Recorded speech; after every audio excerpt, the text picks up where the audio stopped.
అమరావతి రాజధాని మరోసారి వరదల బారిన పడింది. శనివారం, ఆదివారం కురిసిన భారీ వర్షాలతో కొండవీటి వాగు ఉప్పొంగి సమీప గ్రామాలు ముంపుకు గురయ్యాయి.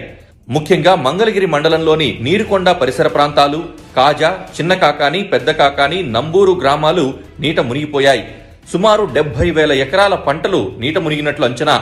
రాజధానిలో నిర్మాణంలో ఉన్న హైకోర్టు, జీఏడీ కార్యాలయాల పరిసర ప్రాంతాలు నీటితో నిండిపోవడం ప్రజల్లో ఆందోళన రేకెత్తించింది.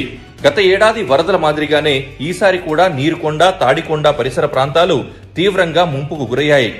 అమరావతి రాజధానిలో కడుతున్న బిల్డింగులను వరదల నుండి కాపాడుకునే చర్యల్లో భాగంగా కొండవీటి వాగు మళ్లింపు వల్ల వరద నీరు గ్రామాలను ముంచెత్తుతోంది.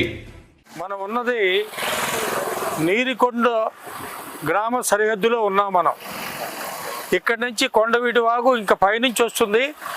కొండవీటి వాగు కల్వర్ట్ పైన నిలబడి ఉన్నాం. ఇప్పుడు మనం ఇటు చూస్తున్నదేమో